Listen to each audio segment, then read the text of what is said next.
ama Soomaaliya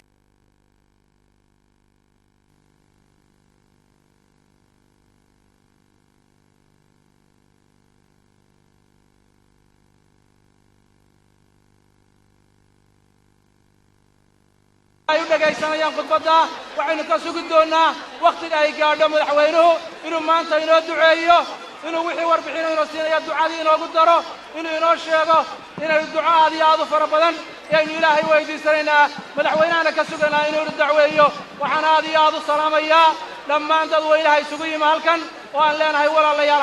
hambaliyo saa u taagantihiin waxaynu sugi doonaa insha allahu oo igu xigi doona wasiirka xanaanada xoolaha cabdi aw daahir ku soo dhow saacad wasiir aad iyo aad u salaamteen safarkan madaxweynuhu maanta ku marayo gobolada bariga Soomaaliland waxay ka dambeysay ka bacdi sanad iyo bilo dabadeed markii madaxweynaha la doortay iyo xukuumaddiisan inuu soo ogaado aw xoogaal u noqoto dareenka shacabka gobolka Togdheer iyo gobolada bariga isla markaana aw xoogaal u noqdo waxyaalihii qabsoomay muddadii sanadka ahaa iyo sidii qorshe loogu dhigi lahaa waxyaalaha ay xukuumaddanu doonayso inay sanadaha soo socdo insha allahu tacaala ay qabato aad iyo aad baan idinku mahadcelinaa sida qiimaha iyo sharafta badan leh ee aad u soo dhaweyseen madaxweynaha iyo wafdigiisa ilaa intii aanu Hargeysa ka soo baxnay ilaa shalayto oo aanu tagnay Gambara oo aan meelahay ciidamada qaranku degan yihiin ciidamada qaranka Somaliland meel kastoo ay joogaan gaar ahaan ciidamadii shalayta aanu u tagnay ee ahaa kuwaynu ku seexanayno ee quruxda badan iyo fantasiyaha iyo waxbarashada iyo caafimaadka iyo biyaha iyo horumarka iyaga aynu ku ururnaa aad iyo aad baan u mahadcelinaynaa waxa kale oo mahad leh magaalada Laascaanood iyo gobolka Sool oo ciidamadeena si fiican u martigeliyay oo ay la joogaan oo ay iskaashanayaan inaad baan mahad u celinaynaa inta markan ka baxo walaalayaal muddadii la joogay ee koobnayd ee sanadka ahayd inkastoo ay yaray awoodeenuna ay koobnayd haddana dawladdanu waxay qabatay waxyaalo fara badan oo la taaban karo ayay qabatay iyadoo taa ka duulaysa waxay u diyaar garoobaysaa insha allahu tacaala sanadka dambana waxyaalaha aan doonayno inuu qabanno waxaan doonayaa inaan wax yar idinka sheego caam ahaan wixii la qabtay iyo waxaan doonaynaa inuu qabanno si gaarana wasaaradda xanaanada xoolahana waxoogaa aan uga taabto wixii la qabtay sanadka sida la socotaan walaalayaal markii ololaha lagu jiray qodobo baanu xisbiga kulmiye ee ay dadweynuhu doorteen waxay sheegayeen in la bedelayo waxyaalo fara badan isbedel lagu samaynayo sida la socotaan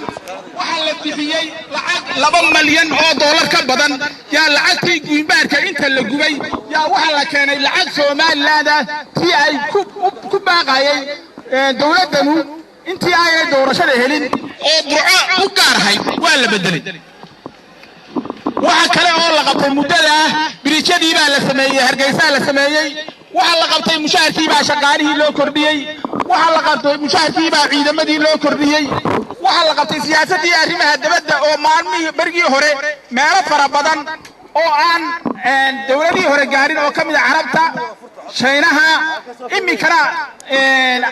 meelo kale goobo kale oo aan markii hore awoodeena siyaasadeed ayna gaarin ay dawladdanu midadalino in kasta aynu gaadhay aad iyo aad waxaan ugu mahad celinaa gaar ahaan reer gobolka Togdheer sida gaarka ah ee ay isugu duuban yihiin ay u leeyihiin guddi horumarineed oo wax qabsata oo midaysan oo isku tashata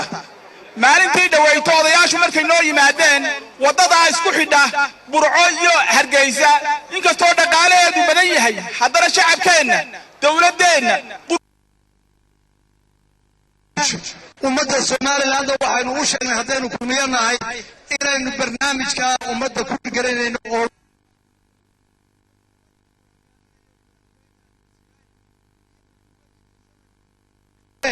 qof wal oo bini'aadam meel jooga markhaati uu ka yahay inay 12 bilood qabteen laab intii u qorshaysnay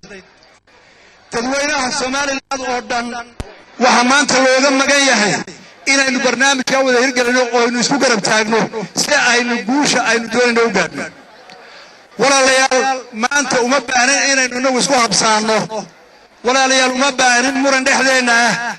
hawsha qabyada inoo taala way ballaaran tahay waana mid qorshaysan ma aha mid balaawaana sidaa darteed waxaanu xisbi ahaan ugu baaqaynaa ummadda oo dhan in gacmaha la isqabsado khilaafka dhexdeena la yareeyo dowladdan lagu garab galo hawsha ay wado talaabooyinka ay dowladdu qaaday waxa ugu culus laba mid waa ta siyaasadda xukuumaddan waa xukuumaddii ogolaatay in xisbiga la furo oo la tartamo xukuumaddan waa ka baqan lahayd xisbiga kulmiye iyo madaxweyne siraaye waxa uu guula inay u ogolaadeen inay dadku isu abaabulaan inay xisbiga doortaan oo ra'yigan ka duwan oo haddii la helayo ka wanaagsan labadaba ay keenaan oo ummadda u soo bandhigaan maysay ka asaasmaysay waan ku amaanaynaa waan ku salaamaynaa hadday shalay walaalayaal reer Burco codna sii ahayd maanta codna sii maahay waxaanu idinka mahad celinaynaa codkii intaadna siiseen aad kursigii ku fadhiisiseen mudane Axmed Maxamed Maxamuud Silaayo idinka iyo ummadda reer Soomaaliland dhamaanteed dhalinyarta reer Burco ciyaal iskuulka hableeyo wiilalba haweenka ragga dhammaantood ruuxaantii si aan loo kala hadhin waxaan odhan karaa isbeddelka dalka ka dhacay ee ku dhacay sida nabadgelyada ah gobolka Togdheer lafdhabar ayuu ka ahaa ammaan ballaaran iyo mahad gaar ah ayaanu maanta idinku celinaynaa waxaanay runtii tahay maanta imaatinka iyagu marka koobaad mahadnaq ummaddan ay u mahadnaqo madaxweynaha iyo waftigiisa la socdaaba mahadnaqa markaan intaa ku dhaafo waxaan tilmaamay walaalayaal dhalinyarta ay hor joogta ee wiilaliye gabdhaba leh gabdha iyo wiilalba leh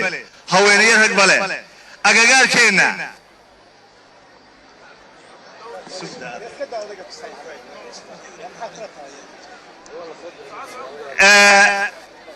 dhalinyarta hableeyo wiilal haweenayo rag ummadda khalqiga halkan joogay ee maanta runtii ishu ay daalayso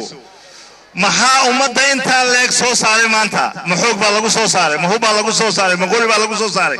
dareenkiina iyo jacaylkiina iyo maxabada aad u qabtaan madaxweynihiina ayaa idin soo saaray soo maaha aad iyo aad baad ugu mahadsantihiin waxaan tilmaamay adduunka agta agagaarkeena iyo adduunka carabta maanta isbedelaa ka socda dhiig baa ku daadanaya waad la socotaan waddanka Liibiya waxa ka dhacaya waad la socoteen waddanka Masar wixii ka dhacay waad la socoteen waddanka Suuriya maanta dhiiga ku daadanaya Yemen wadamadaasi dhamaantood isbedel bay rabaan isbedelkay rabeen qori caaladii baa lagu diidan yahay waa la hor taagan yahay inagu reer Soomaaliland isbedelkaynu rabnay soo si nabadgelyo oo codayna kuma inaan keenin alxamdulillah ma hadda ayaa iskale ilaahay bacdigiyaa iskale shacbiga dhalinyarta hable iyo wiilal rag iyo dumar ummadda isbedelkaas u tagelisay ayaanu mar kale uga mahadnaqaynaa taana intaasaan ku dhaafi waxaan u gali walaalayaal isbedel walba wuxuu u baahan yahay oo yimaada iyo guulo loo dhalataaba waxay u baahan tahay in la ilaaliyo maxaynu ku ilaalin karnaa guusha waxaynu ku ilaalin karnaa midnimada ummadda reer Soomaaliland oo la ilaaliyo midnimadeena oo lagu ilaaliyo walaaltinimo oo lagu ilaaliyo isjacayl oo lagu ilaaliyo cadaalad oo lagu ilaaliyo nidaam wanaagsan oo lagu ilaaliyo ballanada oo la fuliyo intaba xukuumadda uu hogaaminayo madaxweyne Axmed Maxamed Maxamuud Silaayo diyaar buu yahay waanu fuliyay bilowgeedii waxaan tusaale idinku soo qaban annagu waxaanu nahay golihii wakiilada waad ogeydeen dagaalka adag ee golaha wakiilada iyo dhexmaray xukuumadii hore inta badan waxaanu isku haysanay shuruucda dalka u taala waxaanu isku haysanay fulinta shuruucdaasi waxa kamid ahaa 5 sanadood oo golahaasi jiray sanad walba miisaaniyada waxa lagu soo darayay waxaanu bedelaynaa lacagta giimbaarta ee gobolka Togdheer iyo gobolada bariga ka shaqeysa miyaa la bedelay intii ka horeysay xukunka Axmed Maxamed Maxamuud Silaayo miyaa la bedelay imika ka hor ayaa bedelay lacagtii yaa bedelay xukuumadda imika joogta Soomaaliya mudane Axmed Maxamuud Silaayo Soomaaliya sanad ma uu joogin markuu lacagtaasi bedelay malaayiin dollar baana ku baxay sanad walbana miisaaniyada way ku jiri jirtay lamana fulin jirin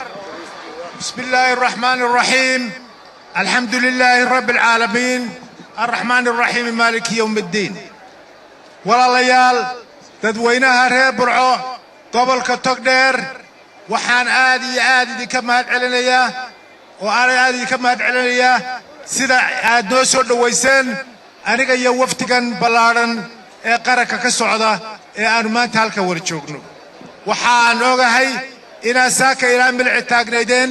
milicido kulaa taagnaydeen taana aydu ka mid tahay ay tahay